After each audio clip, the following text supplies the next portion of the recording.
It's gotta be the shoes, right? Super shoes have certainly changed the landscape of road running over the last few years. High-stacked heel running shoes are just part and parcel of a race now. Since the Vaporfly 4% was launched to the public back in June the 8th, 2017, things have changed so much. You see an almost clean sweep now at the marathon majors of athletes wearing super shoes from ADIDAS or Nike, at least across the podium positions anyway. My name's EDDBUD, and on today's episode of the Shoe Files, so many personal bests, personal records, world records recently, I ask, it's gotta be the shoes, right?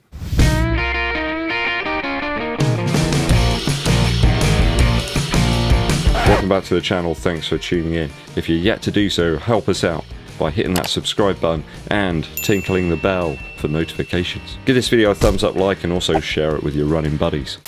I remember back in 2018 there was surprise and intrigue at any road race if somebody was wearing one of those higher stacked new shoes from Nike. Many people though used to opt to race in much lower stacked options, trying to shave off some weight here or there, and that was the case for like 5Ks through to marathons. After a couple of years though, you just see a sea of Vaporfly shoes, 31mm in the heel, 21 in the forefoot. Now that doesn't really seem all that high though, does it? Almost seems reasonable now with daily shoes coming in around 34mm or higher. People don't even bat an eyelid about something like the Zoomfly 5, do they? I mean, look at the size of that thing, it's huge. Well over 40mm in my size at least. The Invincible Run 2 is over 37mm, Speed 3 over 36, huge numbers of daily trainers are now well over that 31mm that we first saw in the Vaporfly 4%. We all know the introduction of that shoe has broken lots of records, where it's completely stomped all over them and tore them up, threw them out of a plane into the sea and then sort of forgot about them. Let's not forget that that isn't where it ended. We had the Vaporfly Next percent.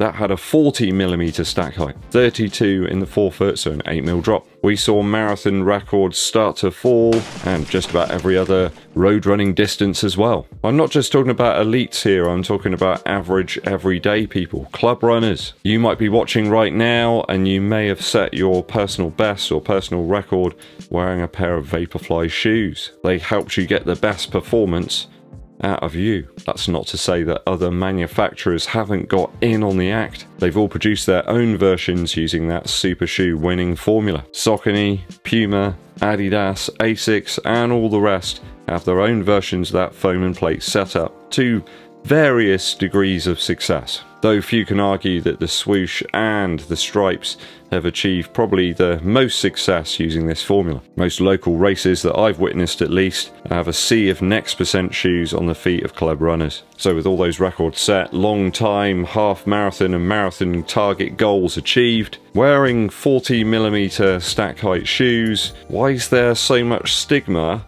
about 40+mm? Now, I'm not saying it's right to wear these in a race, or maybe you think it is, that's fine. Just to put it into perspective, I'm about 6'3", about 1.9 meters. I have super long legs like a giraffe. I've got size 11 UK feet, and all of those super shoes that I've got in my size at least are well over 40mm. So I've been racing in 40+mm shoes for ages. I had a really interesting conversation with a viewer recently. They were absolutely adamant that no shoe goes over 40mm. It just doesn't happen. They said that I've been measuring them wrongly all this time. I did try and reason with them and say that the quoted sizes are for the sample size, which is typically a US 9, but they were having none of it.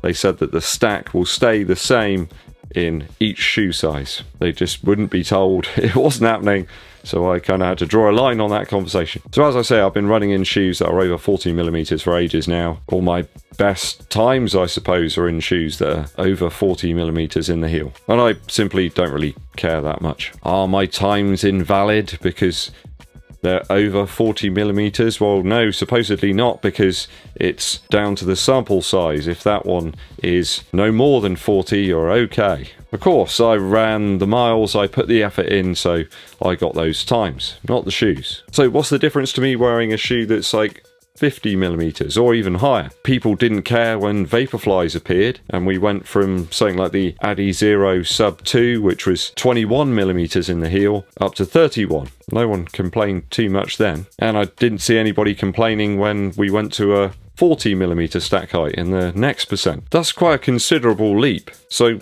what is it about 40mm that's okay and 41 is not? People didn't get that upset. They said, wow, look at those new shoes. Wow, they're all squashy and they're light too.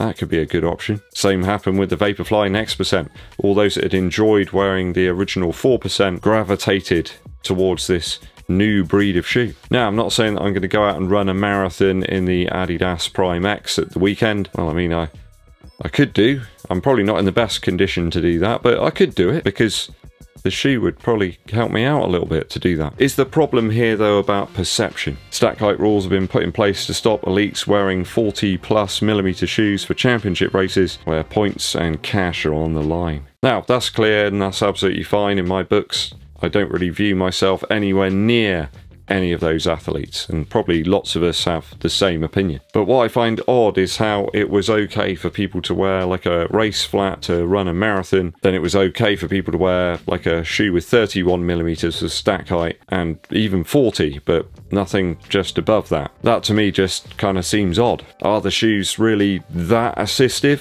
What I've done here is I've tried to look at marathon times before the introduction, to the public at least, of the Vaporfly, and then after. So examination of these records show that there's one major time there in 2017 from Kipchoge at the Berlin Marathon whilst he wore an updated Vaporfly Elite shoe. That saw a small release in September of 2017. I think it was quite low numbers and they were very costly. In 2016, Kipchoge wore a streak style shoe with a Pebax Vaporfly midsole and achieved a superb time, as did Bekele in a shoe that again appeared to be a Zoom Streak upper with perhaps something underneath. I can't find any definitive information about that. Some people suggest it's just a Zoom Streak shoe. Other people say it could be a early Vaporfly prototype. Those times really do stand out there from some of the others, and of course some of these elites had access to these shoes and the public did not. Now if we go to times after September 2017, which is when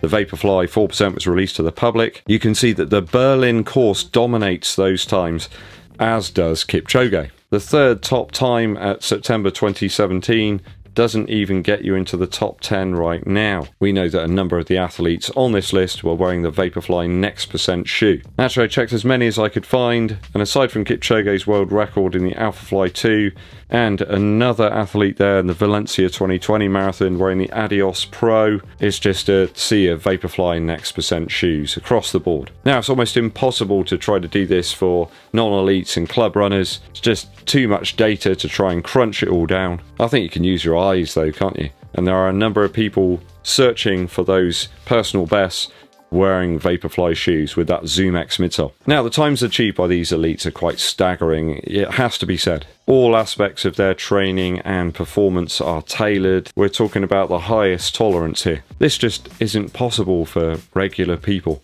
They've got jobs, they've got families, they've got dogs that they need to walk, social events to attend, and then trying to shoehorn in some sleep and some running. That's as good as you're going to get. You could say, well, no, it's not the shoes, it's the training. But I've got to be honest, I do think that super shoes, as they are now, actually have the biggest effect on regular runners. I mean, we're down to seconds here with the elites. It's trying to get that tiny little advantage here and there. I think super shoes are having a bigger effect on regular, normal people. They're just making that process a little bit easier. We're not getting injured quite so often. They're making for more fun and consistent training. The foams are just far more forgiving now, and perhaps we're able to get out there a little bit more often than we did before. You know, are super shoes making us soft? Are we not testing ourselves as much now due to these foams? The stacks are a little bit higher, the cushion a little softer. Well, that's another topic for another episode of the Shoe Files. So is it the shoes or is it the athlete? I think these things help, but you need to get used to them, that's for sure. They're not just a magic solution that's going to get you a PR. They do help. For elites, I absolutely think they're giving them the edge over others. Let me know your thoughts and opinions on this one, people, down in the comments. musical interlude time for you. I did cover this band the other day, but the more and more I dip into their back catalogue, the better and better they get. So we're talking about the Lemon Twigs here, their album Songs for the General Public. Now there's a track on here which is stuck in my head ever since I heard it for the first time. It's called Hell on Wheels. It's got a strange like musical theatre quality about it. Fantastic production, warm, the vocal style almost a mixture of Bob Dylan with some added Mick Jagger, I suppose. The chord sequence is beautiful here in this song.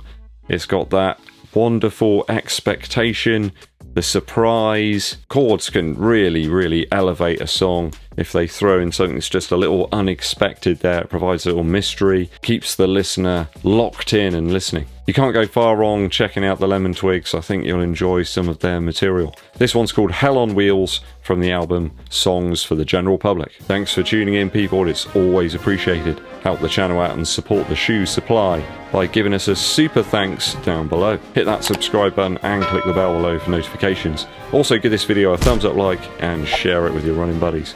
My name's EDDBUD and I'll be seeing you